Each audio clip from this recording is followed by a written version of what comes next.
Bienvenue à tous sur TV5 Monde. Merci de nous rejoindre pour la 9e étape, Kédougou-Koudougou. Alors Laurent Bezeau, édition de la transition, c'est la 28e.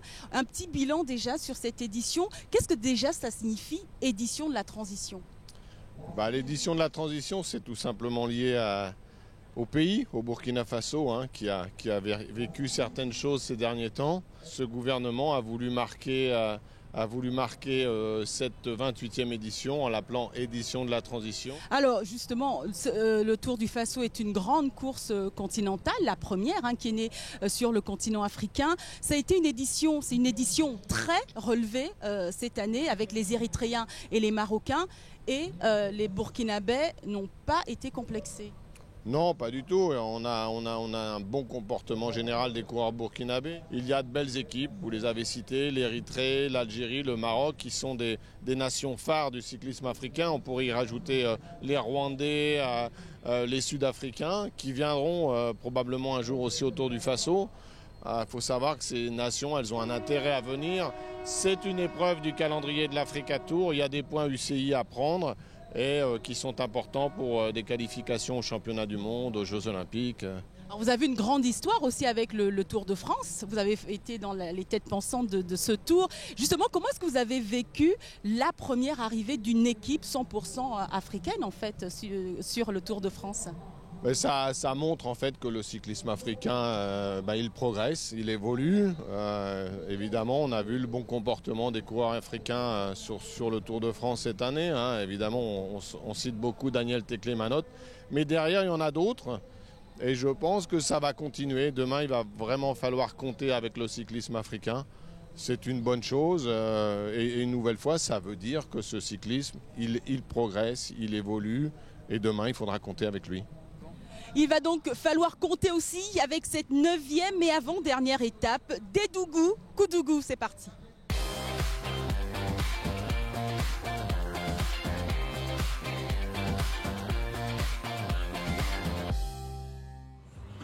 En cette journée internationale de l'écrivain africain, c'est sous l'œil bienveillant de Nazi Boni, considéré comme le premier écrivain de l'ancienne Haute-Volta, que les coureurs attendent le départ de cette avant-dernière étape, Kédougou-Koudougou. Et puis, il est là, Fiston Boumba Boukoua. Le capitaine congolais aurait très bien pu rater cette 9e étape. Car hier, son histoire sur la route du Tour aurait pu se terminer dans cette chute collective. Une chute où ont d'ailleurs été touchés quelques coureurs burkinabés.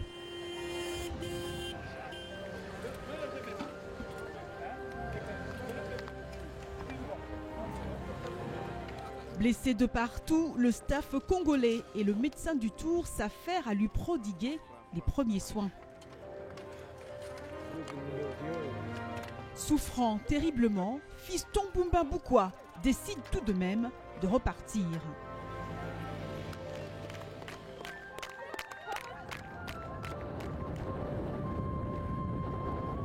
À 25 km de l'arrivée, le courageux capitaine congolais, encensé par les populations sur les bords des routes, ne lâche rien.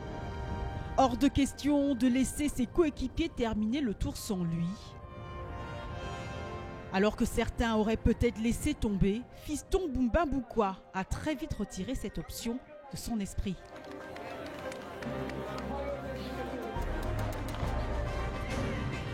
Tout ça pour les chutes. Mais maintenant, on va continuer jusqu'à terminer les tours.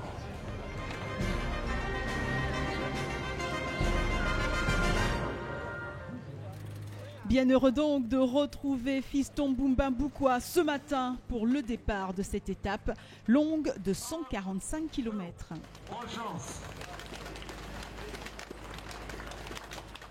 C'est donc parti pour Koudougou. Très vite, les Suisses un peu frustrés peut-être d'avoir terminé 2 fois deuxième dans 2 étapes s'illustrent. Manuel Soker attaque, il est rapidement suivi par son coéquipier Manuel Bosch. Ils sont deux Suisses devant qui accélèrent et se déploient avec peut-être une petite idée en tête.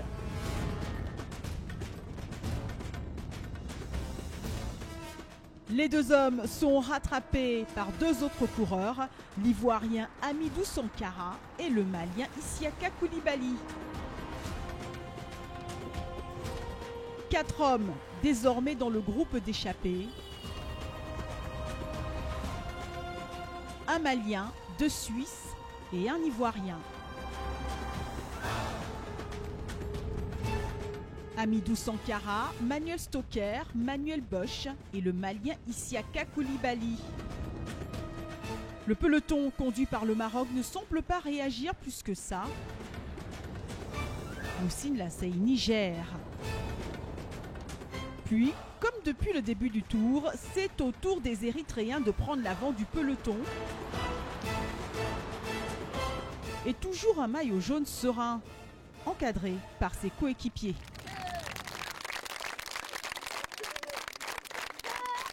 Et puis, bonheur quand les Burkinabés mènent le peloton. Une étape inédite du Tour. Et pour les villages traversés, que du bonheur encore une fois dans leurs activités au quotidien pour les habitants.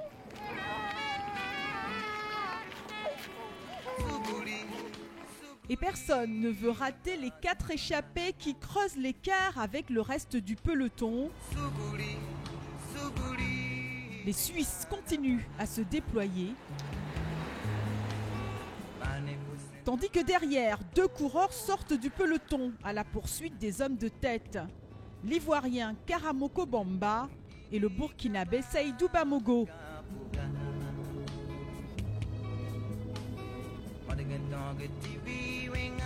Malgré tous les efforts des 2 intercalés, le groupe d'échappés continue à prendre du champ. Les échappés ont déjà 4 minutes d'avance sur le reste du peloton, par l'entremise notamment des Suisses et surtout de la bonne entente qui règne entre les coureurs qui se relaient. À l'approche du premier point chaud à Tchériba, Manuel Bosch et Isiaka Koulibaly se lancent dans un sprint que remporte le Malien. Derrière, le peloton roule tranquillement. Les 4 hommes de tête ne sont pas dangereux au général.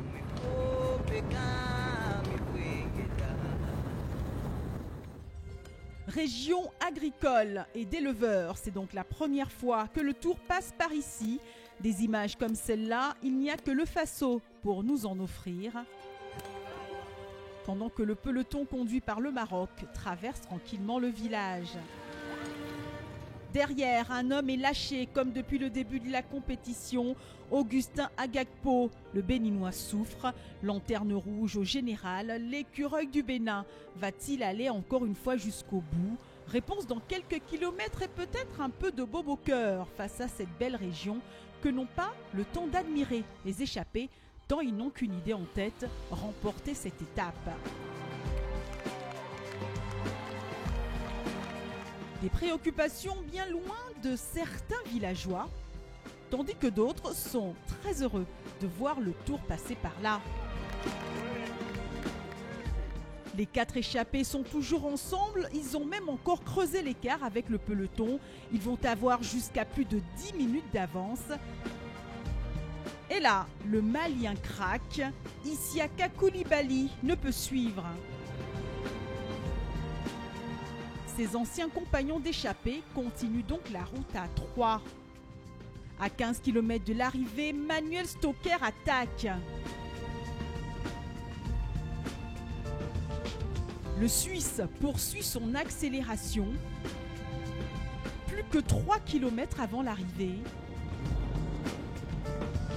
Une dernière ligne droite qui semble présager pour le Suisse quelque chose de très bon. Manuel Stocker franchit le premier la ligne d'arrivée à Koudougou. Manuel Bosch arrache la 2e place, Hamidou Sankara est 3e. Belle victoire d'étape pour la Suisse. Le maillot jaune ne change pas, il reste sur les épaules du Marocain Moussine Lasseï. Au classement général, le meilleur Burkinabé est toujours 3e, Mathias Sorgo, à 1,34. Et en parlant de classement, où en est notre Béninois ?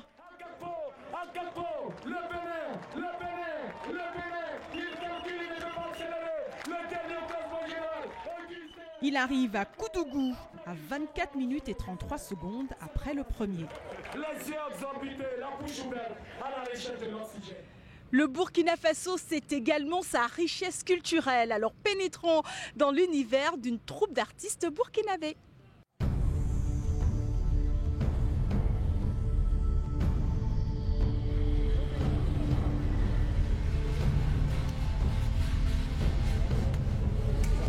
La troupe Dodo, c'est une danse importée vers pratiquement le Niger. La troupe existe depuis 40 ans à Ouagadougou. Et la troupe est composée d'une vingtaine de personnes reparties en musiciens, en danseurs et en animaux. Nous sommes tous du même quartier et quand il y a une compétition, on se réunit tous les 3 jours. Mais en dehors d'une compétition, c'est une fois par semaine.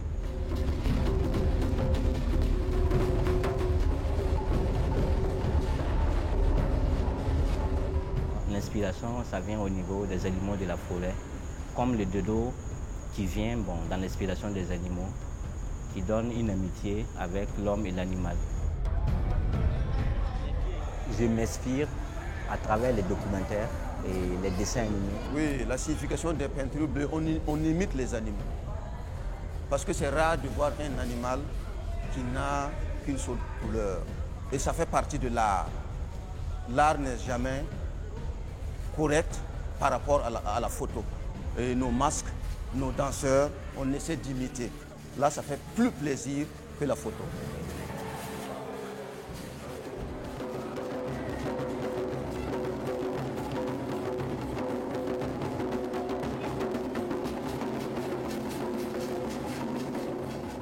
Nous avons essayé de représenter les ethnies du Burkina Faso à travers leur danse.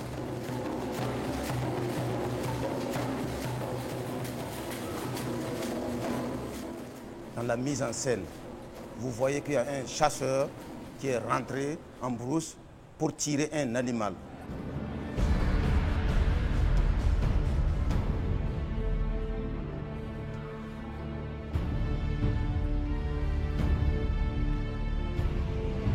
Parce que chaque mois de carême, dans les cours, et dans les maisons de jeunes, dans les places publiques, tout le monde se réunit autour des troupes Dodo pour manifester leur joie.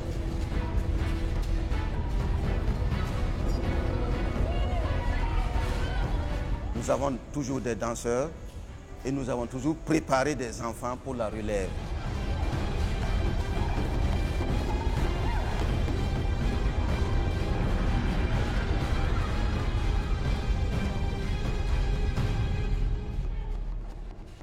Le tour continue bien évidemment sur tv5monde.com mais également sur les réseaux sociaux. À demain, salut!